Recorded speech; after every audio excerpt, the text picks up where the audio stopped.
السلام علیکم ورحمۃ اللہ وبرکاتہ۔ مغفرت ہو دوستو، اللہ تعالیٰ اپنے اسی بندے کا امتحان لیتا ہے جس کو وہ دنیا میں زیادہ چاہتا ہے، اور زیادہ چاہنے والے بندوں میں سے وہ کون ہیں؟ وہ ہیں غریب لوگ۔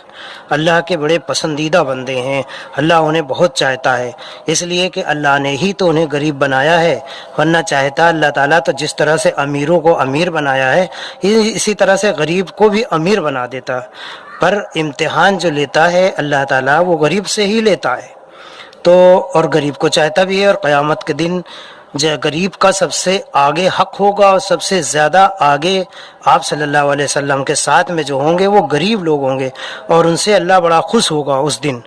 تو اسی لیے بتانا چاہتا ہوں آپ کو کہ ایک مرتبہ کا واقعہ ہے کہ ایک جگہ پہ بیان ہو رہا تھا، بڑے اچھے عالم صاحب تھے تو بیان کر رہے تھے۔ ایک شخص اس محفل میں اٹھا اور وہ کہنے لگا کہ بھائی یہ بتائیے عالم صاحب کہ اللہ تبارک و تعالیٰ جو ہے غریب کو مطلب اتنے امتحان کیوں لیتا ہے؟ غریب سے ہی کیوں لیتا ہے؟ امیر سے کیوں نہیں لیتا ہے؟ اور غریب کیوں پریشان رہتا ہے، امیر کیوں نہیں رہتا ہے؟ تو یہی سارے سوال اس نے پوچھا۔ تو انہوں نے کہا ایک کام کرو، اچھا تم کہ اپنے شہر کے اندر سے جو گھر مکان بنائے جاتے ہیں، مکان بنانے والی 4 اینٹ لے کے آ جاؤ ہمارے پاس، کل ملے کل لے آؤ، پرسوں ملے، جب بھی ہو 1-2 دن کے اندر ڈھونڈ کے لے آؤ، ہم سوال کا جواب آپ کے دے دیں گے۔ تو بہرحال وہ بندہ پورے شہر میں ڈھونڈتا رہا، اینٹیں کہیں نہیں نظر آ رہی تھی اس کو۔ ایک گھر گرا ہوا پڑا تھا، اسی سے اس نے کیا کیا، 4 اینٹیں نکال لیا، اور نکالنے کے بعد وہ عالم صاحب کے پاس لے کے پہنچ گیا، اور پھر اس نے پوچھا کہ ہم عالم صاحب اینٹیں لے آئے ہیں، آپ ہمارے سوال کا جواب دے دیجئے۔ تو اس نے اینٹیں کھڑی کر دیا چاروں۔ تو عالم صاحب نے پوچھا کہ یہ بتائیے کہ اینٹیں آپ کہاں سے لائے ہیں؟ کہنے لگے ہم نے پورے شہر میں ڈھونڈ ڈالا، کہیں مجھے یہ بڑے بڑے گھر اچھے بڑے بڑے بنے ہوئے تھے جو کہیں بھی ایک اینٹ نظر نہیں آ رہی تھی، ایک گھر گرا ہوا پڑا تھا، اسی سے میں نے یہ 4 اینٹ لے آئے۔ کہنے لگے کہ تم نے بھی گرے کو ہی گرایا ہے؟ یہ نہیں تمہاری اتنی ہمت پڑی کہ تم جاتے اور کوئی بلڈنگ سے نکال لاتے؟ لا سکتے تھے؟ نہیں لا سکتے تھے۔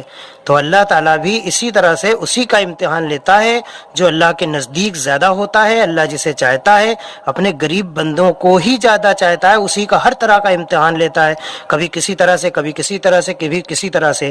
وہ امیر سے نہیں لیتا ہے، امیر کو تو اتنی دولت دے دیا، وہ اپنی دولت میں مگن ہے، عیش و آرام کی زندگی نکال رہا ہے، مگر قیامت کے دن جو سختی تکلیف جو امیر کو آئیں گی وہ غریب کو کبھی نہیں آئیں گی۔ یہ ہے تو اللہ نے کہا ہے کہ اسی طرح سے کہ ہم جس کو دولت زیادہ دے رہے ہیں یا کم دے رہے ہیں، ہم حساب بھی تو اسی طرح سے لیں گے۔